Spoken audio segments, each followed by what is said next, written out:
Hello and welcome to How to Be Human. I hope my last video gave you some different insight, some more positive aspects of triggers. And maybe you're curious for more, so stay tuned.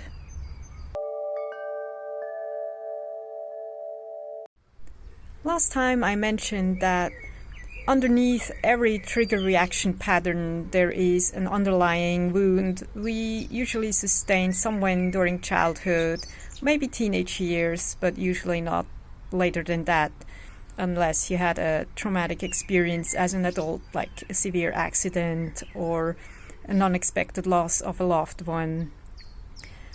I also asked you to observe the pattern that is running its course when you get triggered next time that happens, or maybe you remember a moment when that happened, and try and trace it backwards to the original wound that caused you to develop that program.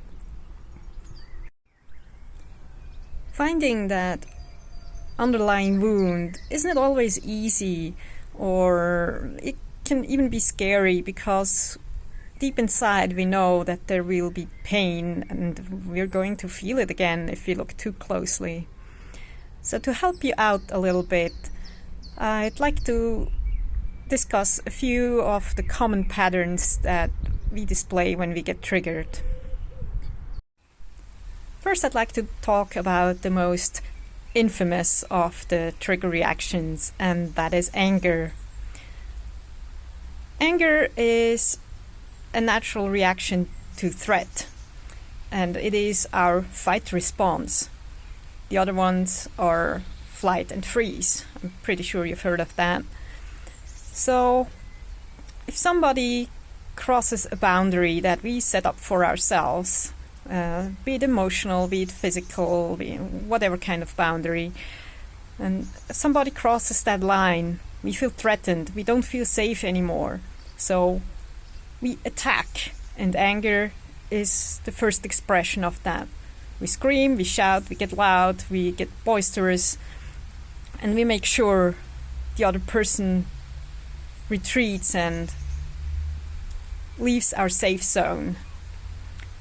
So anger is a reaction to feeling threatened, and usually you're afraid of being harmed or harmed again. Second on that list would be any kind of flight reaction, whether that is that you physically retreat and take yourself out of a situation, or you flee into a different emotional and mental state to feel safe again. So that can be that you pretend to stand above it, that you show a certain aloofness and pretend that whatever the other person is doing is not touching you in any way, while you're inside, you're really hurting. Or you blame the other person for being bad, being inconsiderate, or whatever. And the truth is, or part of the truth is, that you pretend to be the victim and are maybe not willing to look at what is your part in the whole situation. Now, that's a really unpleasant one to find, but it is important that we learn to take responsibility for ourselves and stop being victims to our circumstances, especially if it's in a trigger situation. That leaves us with number 3 of the reactions, and that is freeze.